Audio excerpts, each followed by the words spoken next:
Hey, what's up? This is Flex Wheeler and another episode of Flex for Life with my co-host Greg. Before we get started, I want to ask you guys if you can please like, follow, subscribe, and punch that notification bell. Give us a comment. It definitely helps the algorithm. Today, we're going to talk about the differences between combat fighting, like military in the jungle, martial artists, and action heroes that are martial artists, the various differences between the three. So we got some videos that we want to set it up with. Are we going to start with Benny? Actually, I want to start with an actual martial arts one. This one I actually did not show you earlier, so I apologize for that.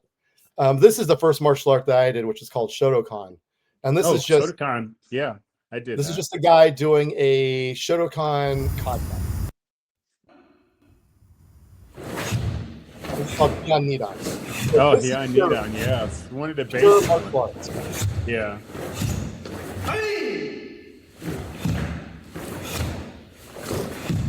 Yeah, Heian Nidan is one of the basic.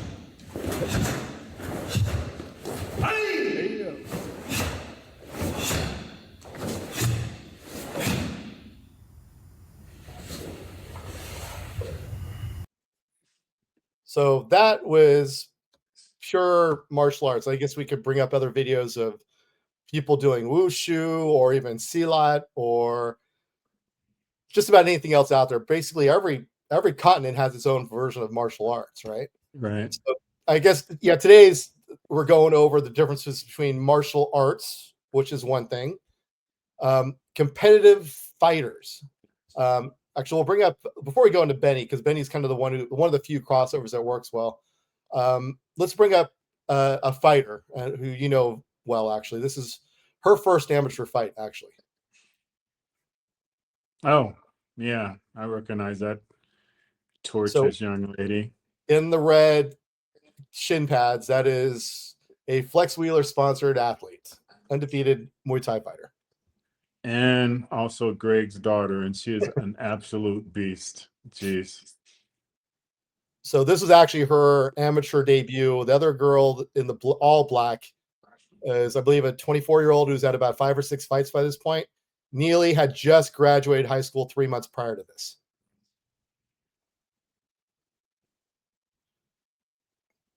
And she smells blood, so what's she going to do? So this is more, obviously it's not structured. Well, structured. It's not, I don't want to say choreographed, but it's not a set collection of movements like a kata is or a form in Taekwondo. Sure. This is fighting, right? And kind of what set us off on this whole conversation today is we saw an interview with Michael Jai White, who talked about the difference between fighters, specifically pro fighters, martial artists that do films, and let's say street fighters / military operators whose job is basically to kill you. Yeah. What the differences are, and this is where she saw more blood. So boom. It's a wrap. And that was the first round. Wow. Oh, first round. First round TKO was her debut. Love Neely. Shout out to Neely. So those are the big differences there, right? I mean, what are your thoughts on that one? I mean, there's very, very few people that could cross over. I mean, actually, we're going to talk about Benny later, but you know who actually did a very good job was George St. Pierre when he was in the Captain America film. I didn't know he was. Oh, I should bring that video up while you're talking. I'll see if I can pull that one up. But yeah, no, he played Batroc the Leaper. He fought Captain America. No, I didn't know that at all. But no, the difference between like a kata, it's almost like a dance. It's designated moves. It's choreographed. It's striking. It's very basic, especially that kata is very basic. What we watched Nearly doing, it's actually fighting. It's Muay Thai style. I think it was, right. Full Thai. Yeah, Thai fighting. So it's not choreographed. Each opponent is actually trying to hurt, the other opponent, unlike, In Akata, it's just you and imaginary opponents that you're fighting.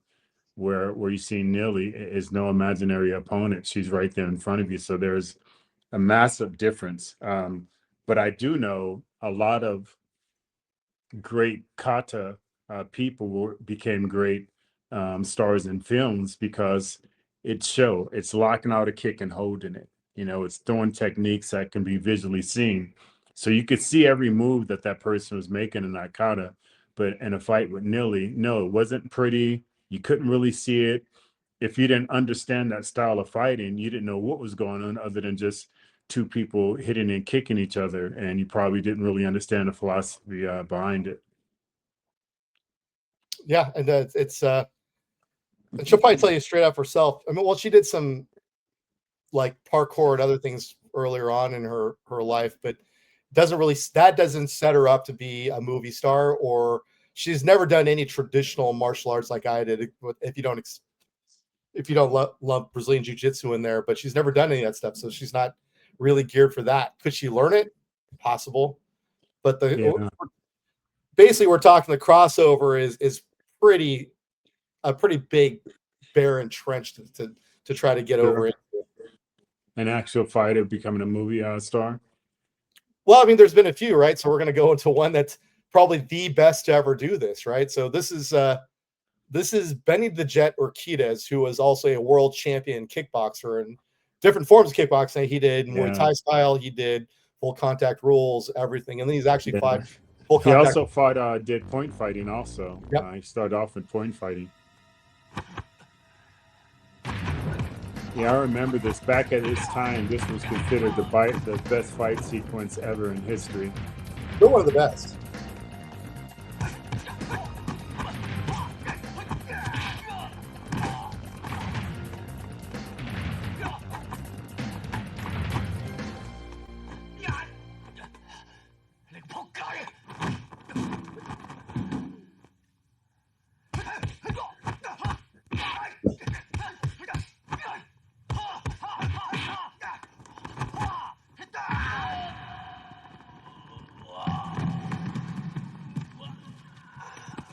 What makes Benny so different is that he is an actual legit fighter, elite world-class level fighter, but he's a showman.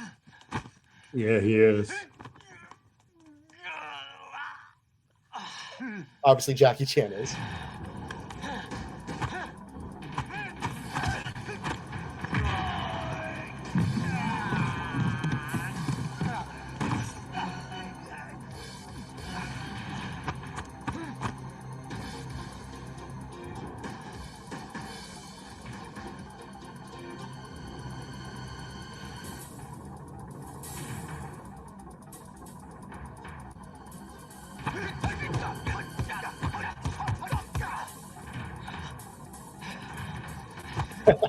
I love that part.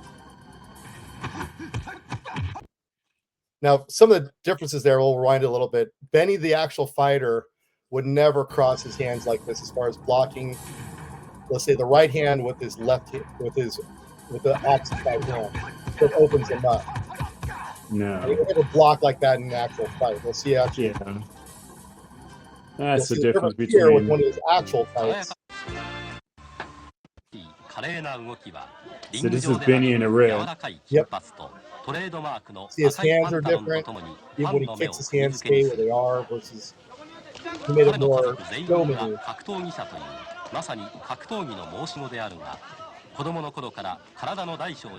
Full on aggressive assault, man.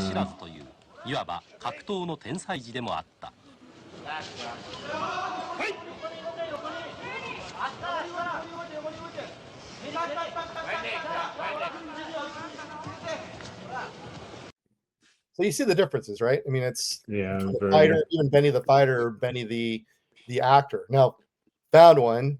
You're gonna love this. This is George St. Pierre versus Chris Evans in Captain America.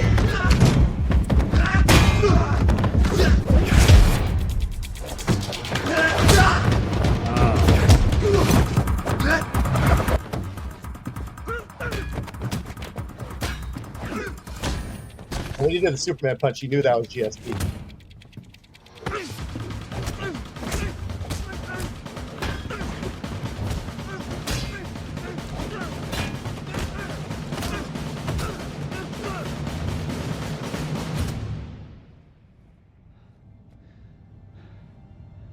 croyais que tu étais plus qu'un bouclier.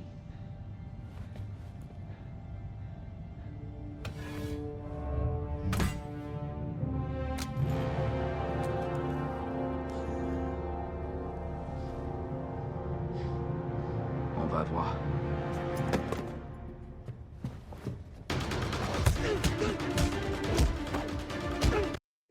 You never saw that scene? I did. I just, for some reason, I did not recognize him. Wow, that's amazing, man. Shout out to GSP. So I'd say close second to Benny right there as far as crossover. Yeah, definitely, definitely. I mean, probably the most visual and prolific, who's done the most work in martial arts movie and just overall movies, would be Michael Jai White. And Oh, obviously, which even he admitted he fought in various different styles in combat, but even he admitted he's not, doesn't consider himself a fighter. He considered himself an actor. So that's, I give him massive credit for that because his fight IQ and his fight ability. I mean, he travels around to different, schools, dojos, and fight, at a high level just to stay in shape because he loves it so much. Where you have other actors who are martial artists consider themselves real fighters, Steven Seagal. My God. Yeah. So yeah, it's like what I always understood. The most dangerous people in a room aren't the loudest. They're not. They're very aware of their abilities, and it's no need to let you know until it's too late. No.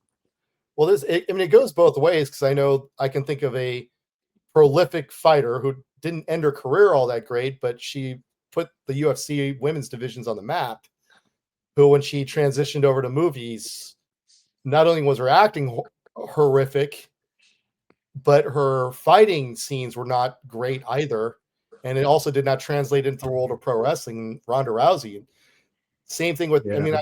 Gina Carano, her acting ability was maybe a step below Ronda Rousey's. Yeah. And her fight scenes, I think, only benefited from the choreography was a little bit better. Yeah, definitely. I remember some of the movies that Ronda Rousey was in, and her fight scenes were definitely choreographed versus her strengths and her takedowns and her throws and stuff like that. And I know that's something that Michael Jai White had said, is just because you're a great fighter doesn't mean that you're going to transfer over into movies, because a lot of the things that you would do in actual fighting aren't going to be seen or not going to look as well. Where in movies, you actually have to slow that technique down and throw it more in a theatrical way where it appears to be a deadly move, but a lot of times it isn't. And actually, I love a lot of Michael Jai White movies because most of his fight scenes are actually techniques that you would throw in a real fight. So I truly enjoy it. Shout out to Michael Jai White. We'll definitely get him on the show sometime later. That'd be fun. I mean, even Jean-Claude said the same thing. Is like, in a real fight, I would throw a punch this way. In a movie, that doesn't look good, so I have to throw a big looping punch. Where he says, in a real fight, that would get me knocked out. Yeah, telegraphing. Yeah. We call it telegraphing. Yeah, definitely. So again, the camera got to catch it, and even more so, not the camera. I know, like a lot of people said, Bruce Lee, his techniques were so fast that back then the camera frames wouldn't catch his moves. But not only does the camera have to catch your moves, but it also has to be visually well enough so an amateur or a non-fighter can see that technique and understand what it is. Because a lot of fighters will watch movies and will get it, completely. But the mass majority of the people who are watching it probably have no martial arts or karate background at all. And you have to appeal to those people and be visual and do it to a way that they can actually see it. Where in a fight, no, that would end up getting you hurt or killed, or your nose or ribs broke, or something like that. Yeah, I guess my goal with today's conversation was to bring out going back to what do you put your kid in, and it comes down to, what is your ultimate goal. Now, if your ultimate goal is to, because they're getting beat up in school and they want to protect themselves, I'm not so sure Taekwondo or your traditional martial arts is the way to go versus putting them in a wrestling or boxing program or a full-on MMA program. Or if they're being full-on attacked on the street, a Krav Maga type of situation where it's built around actual combat. But yeah, a traditional martial artist, you go to your, I hate to say it to Ernie Reyes, but Ernie Reyes sport or martial arts centers, whatever they're calling it now, or Victory Martial Arts, or you've seen all the McDojos that are out there that are franchises. Yeah. And unfortunately, even the BJJ places are turning into a lot of those kind of things now. If it's to go there to learn discipline and a martial art and to get exercise, you're probably in the right place. But if you think they're going to become the next George St. Pierre or Amanda Nunes, you're probably kidding yourself. The best way to put it. If Yeah, they I want mean, a fighter, that's these two guys, GSP and Benny Urquidez, they started out in traditional martial arts. yeah. No, I mean, you're right. There's a difference between wanting your kid to do well in tournaments and just win tons and tons of trophies. But those kids can't protect themselves on the street. They'll get beat up, versus having your kid go to a school because you want them to learn discipline and be in respect. That's also different. That doesn't translate over into being able to protect yourself on the street. And again, picking that style is going to enable, your child to be able to protect themselves. So, but regardless, like we said in another podcast, you have certain people who just make certain, development systems just amazing. It's not the art, it's not the form, it's that actual fighter. That's what makes styles, that actual fighter. So again, you can't think just because, okay, GSP, trained this style, so I'm gonna have my kid train this style, and they're going to be a great MMA fighter. No, that was just written in GSP's DNA to become that. In any style of fighting, he would have made it happen and became a great fighter. So you have to be honest with yourself. You have to be very educational in the school that you choosing to have your child go to, and then also you got to be aware of who is your child and their capabilities. I mean, just sometimes it doesn't matter what school you put them in. It's just your child is not going to just be able to translate that over into actual fit fighting. They might do great in school, but I'm telling you, it's a different fight versus being in a tournament, knowing that you're going to be stopped, that they're going to be stopped at a certain point, versus a person who really, really wants to hurt you, and there's nobody around that's going to stop them from hurting you. That just changes the whole dynamics of what techniques you're going to throw, the mind frame that you're going to be in, and whether, my thing. And I was just talking to my son Darius about, it was, amazing that he had the same, outlook as my thing in fighting. I consider myself a scared fighter. I know just anyone can throw a haymaker and just knock you out. They can touch your button. They can turn your lights out. They can hit you in the temple, hit you in the chin. It's a wrap. Doesn't mean they can be scared. They can be a coward and just throw a haymaker and just knock you out. So I'm a very scared fighter. So my thing is I'm going to throw everything I have at you first, because I don't know if I can handle what you had to offer, and I'm not going to stand around and trade with you to find that out. So I'm going to give you the best that I got, like the famous jazz singer. I'm going to give you the best that I got first, and all that I have, because I do not want to hang around and see what you have to offer. But I think we have a video of Bruce Lee, in his training, in his philosophy. I think, he took his sidekick from fencing. And you got to understand, back then and back when I fought, it was more so straight line fighting, blitzing, going backwards and forwards. Very few fighters took angles and stuff like that. But even so, more so back in this video of Bruce Lee is basically, him going forward and him coming back. But if this camera isn't sped up, which I don't believe it is, because I'm watching his full movements. That's a hell of a fast side kick. Once is we call it cocking, or we call it chambering your kick. Once he chambers that kick from him releasing it, that is amazing, fast side kick.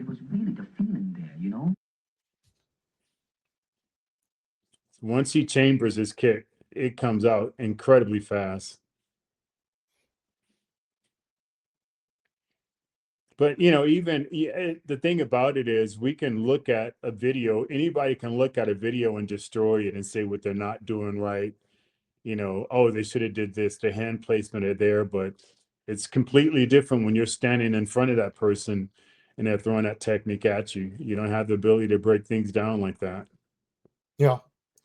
Well, that's where, it all is context. I don't know when this video was taken. And I know his philosophy was constantly evolving when he found something new or figures something. His thing was always, find what works, throw out the rest. Just from a fighter perspective, I know a straight line in a ring or a cage is the worst thing you could do. Yeah. And then even going back to the chambering side of things. And I know this is training, so it's a different situation altogether, but chambering like that, not putting your foot down to get a solid base also is in a straight line on top of it is just not a good situation. We'll talk about that, guys. Yeah, that's really funny to have somebody else doing the same technique and how hard it is for them versus how fluent he's throwing this technique. But again, like that balance is there. That's not even debatable. Yeah, but like I said, you can watch any video of somebody training and say, oh, well, this wouldn't work or that wouldn't work. You have the ability to sit there and watch it on camera. But when that person is fighting or standing in front of you, that ability is gone. Yeah. And again, you have to be concerned about them connecting and trying to hurt you. So that throws out a lot of your wild thoughts and bring you down to a very primitive thinking of what's going to work and what's not going to work. It's not whether it looks fancy or anything like that whatsoever. It's what the eye can see. So it's different. All of us do that. We'll watch a person like, oh, well, I would have did this. Yeah, but standing there and having that happen, that's like I said it before. Tyson had this movie always done. Freaking, he would throw a right hook to the body, step over, grab the back of your head, and throw a rip uppercut. Everybody knew he was going to do it. Everybody watched his film. But when they got in front of him, it was a different story when he applied that. Well, two things I had there with that sidekick, and again, straightforward and back, I will always have an issue with that because even in training, fighters will always work in angles. That's just it has to be second nature. But one thing, I don't know if it's technically his fault because I know it is in his book, and he said it in interviews where initially his whole thought process, especially melding in the Wing Chun into it, he had the vast majority of his kicks were to the lower body, to the legs. So he was highlighting a lot of leg kicks. Plus, he brought in some Muay Thai thought process in there. And the most overrated guy ever in the world of martial arts, sorry to put it this way, Chuck Norris talked him out of that and said, why don't you throw some high kicks in there? It's just if you look at kickboxing and MMA world, that is the lowest percentage shot they have out of everything. And if you see everything is, just now from hindsight, looking at empirical evidence, those leg kicks are the most effective kicks that you could throw. So in this situation, John Jones made that oblique kick, that side kick to the leg, the most effective thing ever. And so anybody coming out of the Jackson Winklejohn threw those things because they worked. So I would have said that same side kick to the lead leg would have been even a better technique for me in my mind. Yeah. And again, it depends on the actual fighter because I threw tons of head kicks. I was considered a headhunter, and and you guys can do leg kicks, right? Anyway, no, we couldn't do leg kicks back then. The lowest we can throw is to the midsection or the groin area, but it's based on your flexibility. It's based on the style. So a lot of guys, will go into throwing low leg kicks because they don't have the ability or the flexibility to throw to the head. But if you can and you have that ability, it only takes one. Look what Korkoff did, with his head kicks. It only takes one where throwing numerous leg kicks, you're going to have to chop that tree down. But if you connect just one time with a leg kick to the head, we've heard it sound like a bat hitting, some wood. So I I counter what you're saying and I hear what you're saying, but mostly all my fights are through head kicks, and we have Super 8 of we it was Super 8 video back then. It wasn't a technology that we have now, but we would slow it down, and it would just be amazing to that my foot would be only inches away from their face, and only then would you see their eyes go like this. So I think this is based on the athlete, their ability, and what they train to do and what their natural capability is. So you know look at what was it called? PKA, back in the day. Obviously, there was no leg kicks involved and everything like that, but head kicks knock you out. It's wild. And it's one of the fastest techniques that you can actually throw with the most leverage. So I just love kicking. I just love trying to, take a person's head off. Well, I guess, yeah. So, and then even moving further, the third or fourth category, or I don't want to call them real fighters, but no rules street fighters slash military operators, where their job is to basically end you versus stop the fight, win the fight, right? Yeah. That's another situation altogether, because again, I know the Brazilian Jiu-Jitsu guys will argue with me all day about how good it is on the street, but and a lot of times you're on the street, and let's say you go into a fight, are you really on a one-on-one situation? You don't really Yeah. see a lot of those videos where it's a straightforward one-on-one because one of their friends jumps into it. So you do That's a double leg, exactly right. you end up, even if you end up on top, you're going to get bowling balled from his friend. Exactly, and that's always been the catch 22 to Brazilian Jiu-Jitsu, things that they can do in the ring, fighting on the ground. That's just not applicable unless it's just you and that one person. But 9 times out of 10, there's somebody else with that person. And no, I mean, you've There's talked also about, no rules, no padding, and no referee. yeah. No, I've heard of tons of MMA fighters talk about making that mistake and only making it one time when they took a guy down, and next thing you know, they're getting, head kicked and sock kicked and stuff like that. And I was like, it only took once. And from there on, they never used that in a real fight. There's just certain techniques that are not applicable when you're fighting in a self-defense scenario versus, a competition. Well, tons of videos are making their way online again about BJ Penn getting his ass handed to him in Hawaii at a bar in the parking lot. And BJ Penn can fight. I mean, his record might not have been so great towards the end, but the guy is still a Hall of He gets Famer. scrapped. Yeah, he gets scrapped. Yeah. But one of the things that kind of came to mind first was when Sean Strickland, who was a former UFC champion, so he could fight, brought in a Navy SEAL into his gym and sparred him in the cage. Sean Strickland's in the white, obviously. I don't know what the fight IQ or fight training of the Navy SEAL is, but I can guarantee you what his military training is. Someone get a bell. Yeah.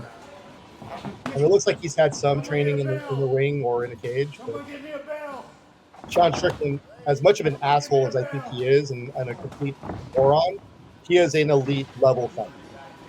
Yeah. And like, what you pointed out earlier, the difference is I don't want to knock this you out. I want to make it quick. this Navy SEAL came into Sean Strickland's world, and he's not comfortable. And you can actually watch Sean's posture. He's very comfortable. He's Yeah. not worried about this person throwing anything because he knows he hasn't trained in it. Where if you take the same situation and reverse it and put Sean into that Navy SEALs world and have him try to compete, he's going to be a fish out of water, and that Navy SEAL is going to be able to do the exact same thing. Take it if it was water combat, which Navy SEALs are just obviously trained in fighting in water. So he takes Sean like, hey, come to our world. We're going to jump in this water. And we're going to get down. Yeah, that's why I mean you you can't do a full contact sparring in Navy SEAL training like they just did from MMA, because his job would be to literally kill Sean. Yeah. Sean, Yes. so he is trained to take every step necessary. And neither of us are Navy SEAls. Neither of us have gone through that kind of training. But in that world, if he has to gouge out his eyes to win that fight, that's what you do. He's going to have a knife, or he's going to have some kind of weapon. Your job is to win that fight no matter what, and there are no rules. Yeah. So if you have to pull out if he's unarmed, you have to pull out your M4 and blow him away. That's how you win the fight.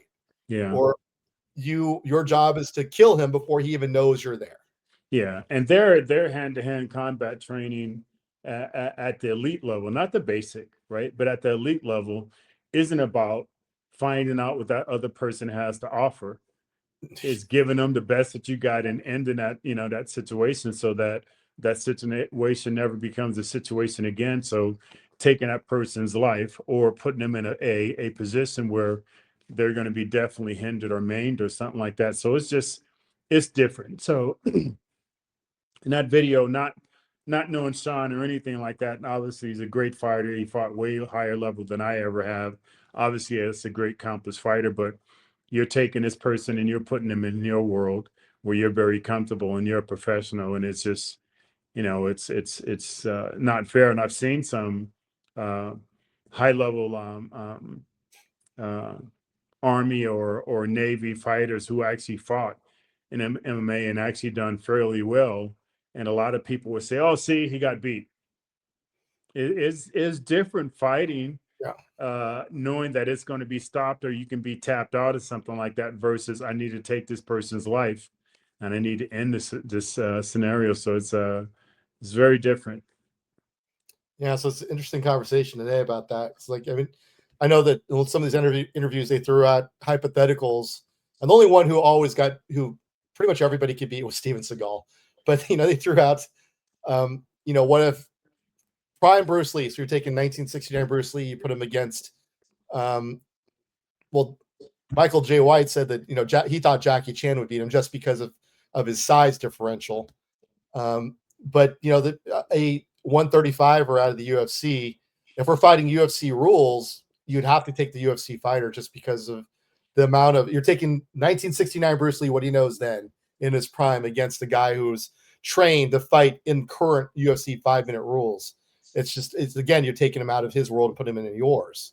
Yeah, and I can agree to that, but I think that's an unfair scenario. Take both of them, and give them the same education and knowledge. So you're taking, what is it, 1960 Bruce Lee, and leaving him in that mind frame, versus allowing him to have matured into different fight situations and techniques. I think Bruce Lee would easily win that. And the comment that Mike made about Bruce Lee and Jackie Chan is, Jackie Chan was never a fighter.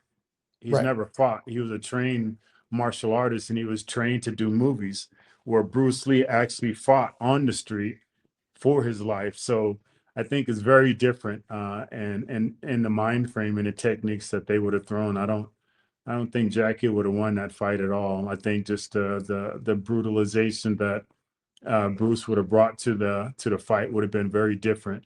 Even though watching Jackie fight, you can't not believe that he wasn't a real fighter. His techniques are so authentic and believable and everything. But the truth is, from a kid, he was trained. He was trained to be a martial artist. He was trained to be a performer. He was trained to be a performer. Yeah, a performer, and that he was. But there's a difference between a mind frame of a person who knows that, hey, they're not going to call cut. Nobody's going to come to your rescue. And as you versus him, it puts you in a whole different mentality. And a lot of people can't put themselves in that mind frame.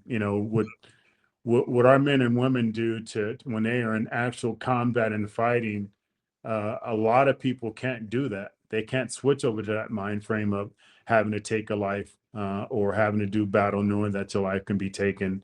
So it's very different. And I think it's unfair when you take one person out of their comfort zone and place them into another person's complete comfort zone.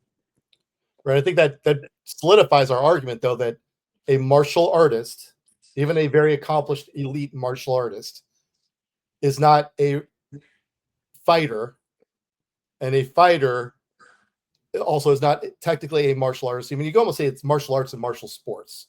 Yeah. And then neither of those is a trained military operator either, because they're No. completely different worlds. It's like saying, you know, cricket versus baseball versus softball. Similarities, obviously, but completely different sports.